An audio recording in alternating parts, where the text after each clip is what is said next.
3, 2, 1. All right, welcome back, everybody, to the Mr. Rent-to-Own Homes podcast. My name is Dominic Danino, aka Mr. Rent-to-Own Homes, and in today's episode, we will be talking about how do mortgage lenders and brokers benefit from rent-to-own homes, and how does that work through our program. Today, I'm joined by James Brown, real estate investor agent in the Denver market. So welcome back, James. Thanks for joining me. Thanks. Let's do this. All right, cool. So this is, the last few weeks we talked about how it helps agents, right? So from your point of view as an agent, you've been kind of able to put people that don't qualify for traditional financing into a home, and partnering with other agents that may have that same situation and how they benefit getting paid a commission on a potential client that couldn't qualify anyways, right? So this episode, we're going to talk and dive deep into why would a mortgage lender or broker work with a rent-to-own company when their clients don't qualify for traditional financing. What are the benefits? What's the process for them? And give them some pointers and tips and ideas, right? I always like to add value in the sense of I love talking about marketing, right? How do you market stuff? How do you generate more business? Because bottom line is, right, we may be doing real estate, you may be a lender, you may be an agent, but you're really a marketer. You have to be a marketer at heart, right? And who is your audience and how do you help them, right? So the more value you add, the more money you make. That's just the bottom line, especially in this this high rate environment, right? I know a ton of L.O.s, or from the statistics is right. I think it was probably a 50% decline of lenders that have renewed or not renewed their licenses for 2024. Mm-hmm. So a lot of people left the industry when the rates were at 3. Yeah, a ton of L.O.s because there's a lot of refi business. But that business is basically gone, right? And I know there was some speculation from the market. I saw some lenders, people marketing, hey, in 2024, rates are going to come down. Well, they came down like for about 2 weeks in December, right? It went from 7 to 6.5, 6 3/8, and now they're back over around 7 again. Because everybody thought, the Fed is going to start lowering rates. Well, that's not happening because CPI came in strong, and also jobs reports have come in strong, right? So they're not seeing any weakness in the market. The market is super strong. And so they're not expecting, or the bond market is not expecting for rates to come down, not in March, not in May, maybe in July. I mean, that's probably, to me, that's probably the soonest, right? Unless we get a outlier event or something crazy happens, or we get some new information. But for now, we can't expect that, right? And so the point here is you have to kind of open your mind a little bit, get creative, think a little bit outside the box. Don't do what everybody else is doing because you're just a commodity. If you're doing what everybody else is doing, you're just a commodity. And what will happen is, as a lender, I can speak to this. If you're just selling rate, then they're just going to, somebody that's interested is just going to shop you, right? To them, you're no different than the other guy down the street. So what are you doing differently that's going to make you stand out? Now, most people, I provide great service. I close on time. I got the best programs. Everybody has those. About 90% to 95% of lenders have just about the same programs, right? Maybe a little variance here and there, a few tweaks, right? But that's very little. So what's going to make you different, not just for your clients or buyers, but also your real estate partners, right? What if I said to you, James, hey, if you have any turndowns from your preferred lender, send them to me, and I have a program that nobody else in the industry has, that I can get them into a home. They get a home now, and you as an agent get paid now instead of waiting for them to come back in a year or 2 or 3. And a lot of the times for you lenders out there, if you turn down the client, either for a purchase or refinance, 90% of the time they're not coming back to you. Reason being is because they think it's your fault. You did something wrong. It's not their fault, right? That's just a general consumer. Unfortunately, that's just a general consumer. Even though it may not have been your fault, they think it's yours.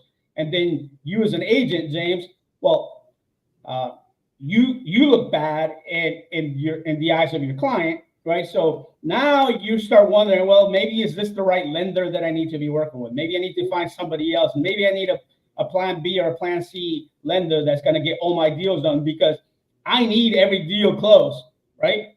The market it is what it is right now. Transactions are at an all-time low. So you as an agent are trying to close every possible deal that you can, right? You want to close 100% if possible. So if you're on the other end as a lender and you're offering an opportunity to your real estate partners and say, hey, if your other preferred lender, yeah, I know I'm not your preferred lender now, but if your other preferred lender keeps turning down your deals and I can give you an option for your client to still get a home and you still get paid, what you want to work with me? Why don't you just bring me all your deals? And that way, if I can't close, nobody else can. Not the competition. I won't name them, but I don't want to call out anybody. But a lot of lenders, right? Even the big box lenders who mainly have only their products, their in-house products, right? They're in the box, as I like to call them, in the box lenders. If they can't do it, then what are you doing, right? So if you're working with one of the big box lenders, a lot of times they just have, cookie cutter products, some of the traditional products, conventional FHA, VA, USDA, maybe some jumbo, but a lot of the non-QM, they may not have non-QM. That's another product mix, right? Non-qualified mortgages that do some outside the box stuff. But even those lenders, even those programs have guidelines. They still have a minimum FICO score. They still have a minimum trade line. They still have to document either income or, either through bank statements, profit and loss statements, maybe tax returns, maybe 1099s. So those lenders still have guidelines and they still have ratios to account for. They still don't let you, we can do a bank statement loan, but you can't have a bankruptcy in your credit. You can't have a foreclosure or anything along those lines. You can't have, evictions on your credit. So they still have a box that they have to contend with. So even if you are able to offer those programs, you still have a box, and a lot of times those people don't meet all those check marks anyways. So, but you could offer your realtor partner another opportunity to still get paid, and they're going to look at you as, hey, I have to work with this person because they're giving me something that no other lender can. So I'll turn it over to you. I know I talked a lot, but let me go ahead and kind of get your point of view on this, and then we bounce this idea back and forth, you as an agent, me as a lender, as to how this benefits not just the lender that's bringing the loan programs, but the benefit to you as an agent having somebody like that in your back pocket. Yeah, it's interesting how much we can dive into this. So we haven't even really kind of gotten started. But so, yeah, let's just talk about agents first, and then we'll get back to lenders and dig into that, because there's actually more opportunity, I'd say, for lenders. But yeah, for agents, let me preface this first. So we're not in, I'm an agent. I've got a rent-to-own program or programs. I'm not in competition with any other agents. We're working together, so we're all winning and helping clients together. So just kind of want to point that out. But yeah, if we've got somebody that fits one of these programs, we can get them into the house, and then we get paid commissions. Easy as that. I don't know what else to add to that. Really, it's pretty simple. Do you want to bounce back on that? Is there anything else I'm missing Yeah, we should dive into? yeah. To me, the key here, especially in this market, but in any market, is to monetize as much as possible every potential lead, right? Because leads are costly.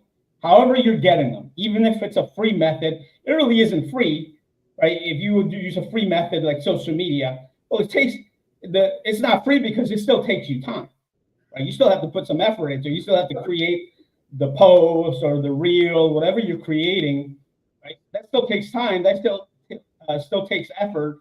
Maybe you got to pay for Canva or whatever, right? Whatever method you're using to create that promotion still takes time and effort. So free methods aren't really free because they take time. So to me, is maximizing every opportunity that you have, every conversation that you have with potential clients. So as an agent, if somebody comes to you and say, yeah, I want to buy a house, normally the process is, hey, you refer them to your lender to get pre-qualified to see how much they qualify for and if they even qualify. But you as an agent, let me ask you this question, right? Somebody comes and says, hey, I'm interested in buying a house. Do you sort of pre-vet them yourself and say, hey, cool, how much you have to work with for down payment? How long you been at your job? What kind of price range are you looking at? What kind of payment are you looking at? Do you do some of that too? Yeah. Kind of start asking those questions. And, they may come to me through the lender. They may have already been pre-qualified or pre-approved or not, gotten told no, and they come to me, or they've come to me and then they haven't been. And so I start asking those questions. And then part of our process is getting with a lender.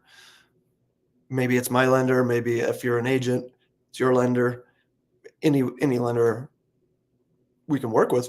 So we kind of get a baseline and figure out what's holding them back and what they need to do to qualify in the future. So once we know that, then we know if they fit any of our programs. So that's the step, or the steps forward. Once we know that they might fit one of our programs, then you as the agent can take them house shopping, and then we'll make offers on whatever those buyers want. So that's the process. And I was going to say too, so Dom, you were mentioning marketing. We have graphics that we can share with you that you could use to go put on Facebook. And I know some agents that this is all they do. They focus on rent to own. So we can help you get out there and try to find those clients that may not be in your database. The other thing is you can go back to your database and send them messaging saying, hey, we couldn't get you a house before, but hey, we've got these other programs that we can maybe get you into a house now. So let's look at that. So it's a way to kind of re-engage your database. Yeah, and I tell agents, hey, you don't have to recreate the wheel here. We'll give you all what you need from a marketing standpoint. They follow me on social, and then just repurpose what I post, repurpose the copy that we create.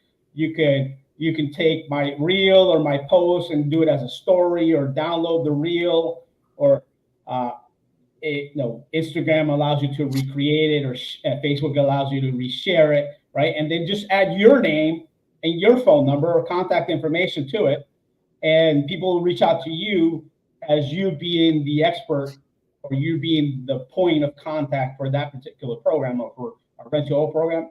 And then we'll go through that process with you as to how it works for us. But getting back to L.O.s, right? So, well, hey, can we kind of pause and go back? One other thing I wanted to say is, if you know somebody, like L.O.s have dropped out of the business, other agents have dropped out of the business. This is something I just recently did. I made a post.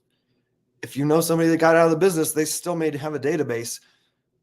Ask those people that you know that got out of the business if you can work their database, and might uncover some stuff. So absolutely, right? So those are free leads, Yeah. Those are people already that will raise their hand and say, hey, I want to buy. You're not trying to generate from people that aren't interested in buying, some random people, right? So those are free leads right there that you can get from somebody's database that's either out of the business, isn't active in the business anymore because of what's happened. They'd have to go back to their W-2 jobs or get another job or some sort of thing, or they didn't renew their licenses, right? Both on the real estate side and on the lender side, right? Yep. So somebody there's going to be a good chunk of people that have leads out there that if you're still around, you could go to and say, hey, can I work your leads? Do you have any leads? I know you're not in the industry anymore, and go work out whatever you want to work out, buy them lunch or whatever you want to work out, right? But there's opportunity there instead of spending time and money, because I know on the lender side, people do marketing, Facebook marketing, Facebook ads, and just different versions of ads that cost money, right? Same thing on the agent side too, right? So some of the bigger players spend a lot of money on ads and so forth. So here's an opportunity to get free leads that you don't have to pay for. Just takes a little bit of effort and networking. You as an agent are going to have a lot of agent friends, and me as a lender, I'm going to have a lot of lender friends and agent friends, and vice versa. Yep. Right. But the easiest ones are, hey, I know Joe Friend over here, he left the industry, but I know he was doing loans for a couple of years, or he was an agent for a few years. He probably has a pipeline. Let me reach out to him. I still run into him, I don't know, at the local grocery store or at the movie theater or at the mall, wherever you run into them, and kind of reach out to those people and say, hey, I know you're not in the industry anymore. What are you doing? How you doing? I hope you're doing okay. Have you found something, to kind of get you through this time. I hope, obviously that. But then, hey, do you mind? Do you mind if I work your leads that you still have those? You mind sharing that database with me? And if I get something out of it, maybe, I don't know, give you a gift card or whatever. Since you're not doing anything with them anyways, right? So how hard is that? Yep, totally. I think it's a great idea. One other thing before we just talk about lenders. So Dominic and I both teach classes for agents, and it's good for lenders to come to those classes too. In Phoenix, where Dom is, and in Denver, where I am, we talk about the myths and the truths about rent to own and the different programs and ways that you can make money and help clients. So reach out to us if you want to jump in on one of those classes, because it's really informative. And we do these videos every week, but that class is a good kind of snapshot. Yeah, absolutely. So I do a live presentation on rent to own for both agents and lenders. So we invite agents and lenders. We get some insurance people that come to the class too, because they're looking for business. We get home warranty people that come to the class because they're looking for business, right? So it's all intertwined, right? And the more the merrier. Come along, because maybe you're not an agent, maybe you're not a lender. You could be a home warranty we typically do those at a couple of the title companies that we work with, right? So that's relationship building, and potentially it could be, hey, you're a home warranty person, or you're a title agent, or the other person was an appraiser. A lot of us, or a lot of the people in the industry, are also self-employed themselves, right? They're not W-2, right? Mm-hmm. They make 100% commission, 1099. So potentially, I've had many a times at the presentation, we're doing presentations for agents and lenders, and say, hey, here's our rental program. You can get more clients this way. Think of your database, go back 3 years and see if somebody that may be a fit. You probably have somebody in here. And some of these people come up to me and say, hey, what about me? Yep. I've had that happen too. Can I do this too? Because I'm a realtor and I get paid commission, but I write off everything and I don't document a whole lot of income. And L.O.s, if you're 1099, same process here. Or, a lot of people have life events. I think I had a couple of people say, hey, I'm an agent, but I just got divorced and my credit isn't all that great because of this, that, or the other. Like, yeah, you're a prime example of the kind of people that we help. And the value in that is, if you're an agent and you go through the process of our rental program, you actually get into a house and so forth, and you go through all the way through. I mean, how much more proof of concept could you have to sell to your clients, right? Exactly. Like, Yeah. I know exactly what happened, how it went, exactly how they did what they said they were going to do, right? So I love those. I love those all. You know, we take those all day because it's more proof of concept. It's an easier not sell, but it's like, hey, we help you too, so it's easy to kind of explain it to somebody else that's that's a client, and the opportunity to just continue growing from that. So, yeah. In fact, Eric, one of the guys that he's in our network.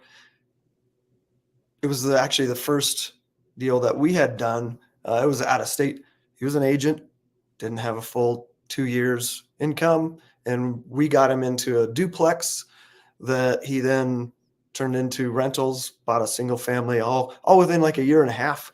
But he had gone through that program as a buyer, and now he helps kind of underwrite new buyers. So great success story. I love that one. yeah, I mean, it's a prime example, right? Prime example. So now Yep. getting back to the L.O.s, or you have anything else to add before we get back to the L.O.s here? No, that's great. Yeah, let's jump into the lenders. Yeah, so lenders, right? So I just talked initially about the value that you can add to your partners and potentially get new partners, right? Because Joe Smo lender doesn't have this. So if you can offer it, you can say, hey, Mr. Agent, I know you sent me a couple of rent-to-owns here recently, but you don't send me your good ones too. How about you start sending me your good ones also, right? Your other guy isn't doing this, right? And I'm coming in here and saving you all, these multiple times here, got you paid, right? That's great. And I appreciate you sending me that business, and I appreciate working with you on that. But can you also send me your other stuff too, right? Because I'm adding value to you. Can you add value back, right? Can this be a relationship that works both ways, right? So how much more business could you get as a lender when you could offer this to other agents, right? And basically, I don't know what you call it. Yep, more tools in the belt. Yeah. Probably steal some business away from the competition, right? I mean, just call it flat out. You're not stealing it, but they're gonna want to come to you. They're gonna work, right? I had somebody that we went through an agent like this, and he's got another lender, and he says, "Why don't I just send everything to you? Why am I even sending it to this other guy? So I know if I send everything to you, then you could do all the traditional loans, all the non-QM stuff, and if none of those work, then I know you got to rent your own too, right? So we're going down that path of covering every possible scenario, every possible program, with having a last stop or a backstop, basically, and saying, hey, none of these other traditional programs work. We have this one here. You, agent, are still going to benefit from this. Client's going to benefit. They're going to be on board. They're getting to pick out the house themselves, right? It's not like they're getting some random house that we have in our inventory. We don't have 3 ugly houses that they got to pick from, right? They're getting pretty houses, as we call it, right? We're in the pretty house business. They're getting the pretty house. They get to pick it. They like it. The spouse likes it. The kids like it. The dog likes it. They're getting to pick it, right? So it's not get some random house that we have in our inventory. So yeah, it's a win-win for them. It's a win-win for you as an agent, and you as a lender. You're adding value to your partners and potentially getting more business from them. Now, immediately as a lender, you don't get paid, right? You can't get paid because you're not doing a loan. However, we're going to touch back on this, but let me finish this thought, and then I'll throw it back to James because he's done several of these, right, with other L.O.s. But let's say your realtor partner comes to you, lender, and they don't qualify for traditional financing, but you have a rent-to-own program that you can connect with us about it and say, yeah, I have this other program with this other group that can do a rent-to-own program for this client. What if I go ahead and do that? But here's the thing. So let's say the client gets into the house through a rent-to-own program. They couldn't qualify traditionally. The agent got paid on that transaction. You, as a lender, have a client in your database that's going to need financing, because our program is rent to own. It isn't rent to rent. So after whatever period of time that it's going to take them to fix what's keeping them from financing. So it's say, hey, they had a collection, they have a late payment, they have a mortgage late in the last 12 months. Well, that's got to go out, right? You can't have any mortgage late in the last 12 months, right? Or they had, late rent payments, right? So again, so rental history is a factor, right? Let's say it takes them 12, 18, 24, 30, 36 months to fix or have those items that are keeping them from qualifying season. Those clients are going to need a loan for that house, because under our program, we want them to get the house. We want them to complete the process, get to the finish line of getting their own financing, right? We don't want to have houses. We don't want to keep houses, right? Our goal is just to be a bridge for them until they can get that resolved. What's keeping them from getting financing, get it resolved, and then get their own financing without having to miss the opportunity of getting the house that they wanted at the time, right? Because if they don't get it, then, and they got to come back in a year or 2 or 3, that obviously that house is going to be gone. It's going to be off the market. Prices of houses continue to go up, so you're not chasing prices, right? It may not be the location, it may not be in the same school district. So you get the opportunity to get something that you want now when you couldn't. So you're solving a problem, you're adding value, you're adding another solution to them. So you as the lender, yes, you're not going to get a loan that immediate moment, but you're going to have a loan in the pipeline, because what we're going to do is, if you send us that lead and we get them in, if they qualify for a rental program and they get in the house, we're going to send that client right back to you to get the financing that they need, the exit financing, as we call it, because they're going to need it, right? And what you should be doing as a LO, right? So you have your own CRM, your own pipeline that you're working through. You should be touching base with people. So along those ways, we're going to tell you, hey, this person is going to be ready in 18 months. So touch base with them every 6 months. And then at the same time, when they come to us and say, hey, I'm ready to get my own financing, I got this all fixed. I say, okay, go back to Joe Lender over there that sent you to us. And you also, as the lender, should be keeping tabs on that client, right? Every so often, just good service is part of the value add that you should be doing. And then you're gonna know exactly what's happening, right? You're gonna be able to check. You as a lender may have access to be able to do a soft pull credit to see, okay, did the credit score go up? Did that old item fall off the credit? Did they dispute it, right? Did they dispute it? Did they get it off? Now their credit went up, or that item's no longer impacting them, right? So you as a lender have those tools to be able to work with your clients, right? You have scenarios that you can run. Okay, if you pay off this credit card, your FICO score is going to go up, right? So you're going to be working with these clients too, hand in hand with us. So that way, when it's time for them to go, or time for them to be ready to get their own financing, you're going to step in and do their financing for them, and that's when you get paid. But there's another way that you could get paid now, and James is going to talk about it because he's done a few of those. Yes. So we work with investors. So as a lender, if you already work with investors, this is a great way to invest. There's a lot of benefits.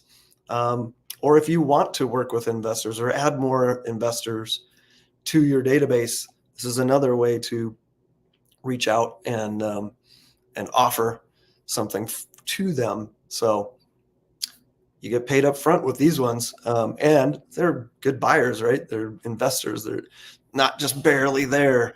So they're well qualified, likely to get their offers accepted because they're putting down their 20% or 25%. So I think that's what gets lenders excited, that they don't think about with rent to own. And I'll use an example too. This is a beautiful thing, right? Often lenders or investors do more than one deal per year, or at least maybe every year or two, instead of every 7 years like a regular owner-occupied buyer. So as an example, a good friend of mine, he's one of our investors. got a good job. He was able to do, I think we did 7 different deals within about 2 years with him. And one loan officer got all of those loans with one investor. It was a beautiful thing.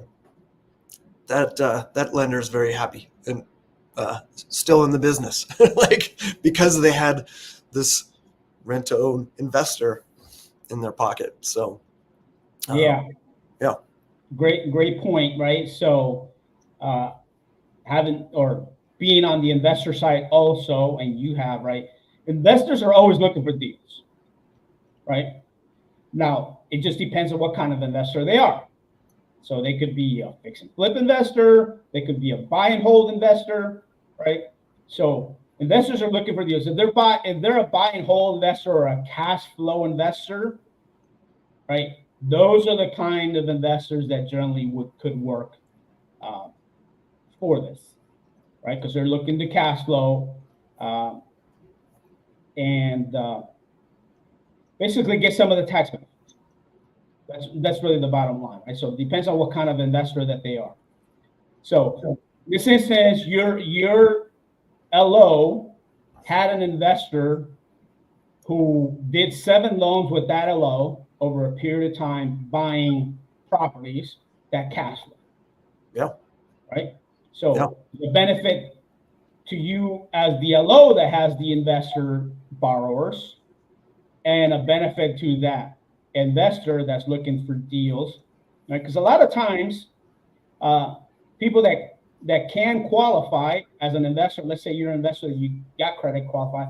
A lot of time, most of these people are going to be people that are W-2s, right? They can qualify. They got a job. They're an engineer or an accountant, or they could be in the medical field, whatever, right? Most of the time, those investors that have W-2s have an easier time qualifying than an investor that's a self-employed and is hustling and it's working by the deal, just like agents and 1099 L.O.s, right? So they have a hard time documenting their income. And one of the biggest things that's pitched out there in the investor world is for being either a limited partner on syndications or the tax benefits, right?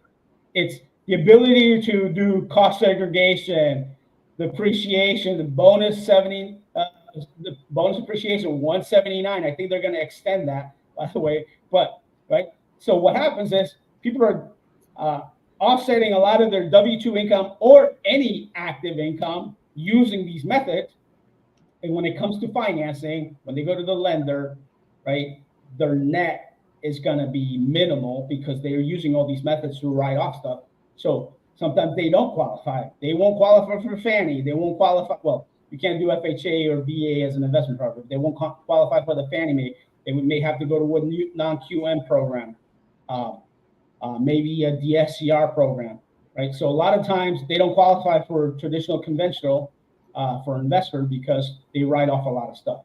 But the investor, your investor, I'm guessing the investor in that transaction for that L.O. was somebody that had a W-2 job. Yep. Yeah.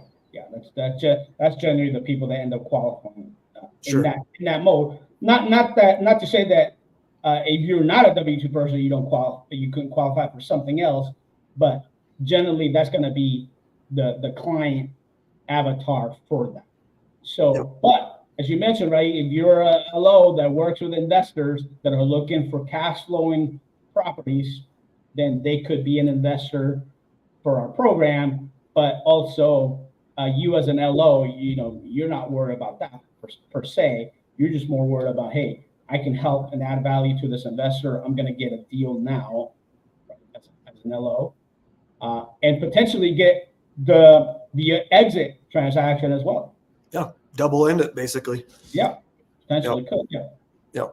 And we've had agents and lenders be investors too. So.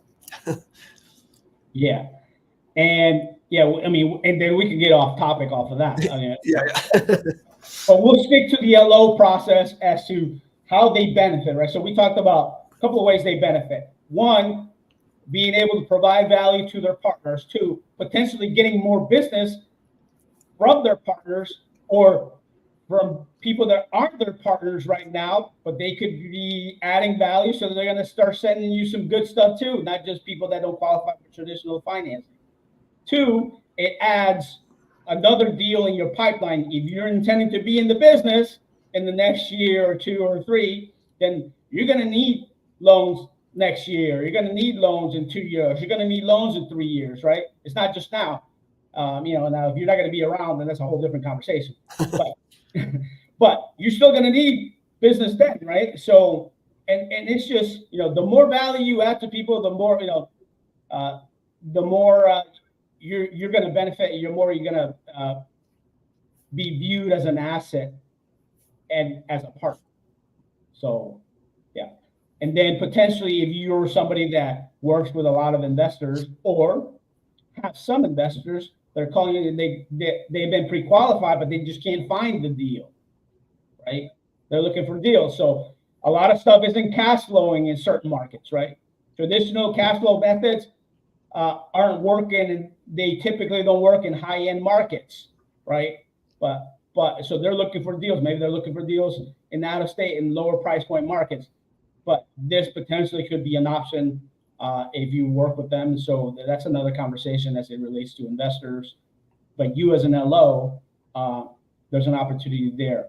I would say don't close the door to any aspect, right? You want traditional borrowers, owner-occupied borrowers, and you want investor borrowers too, right? And then kind of mix and match.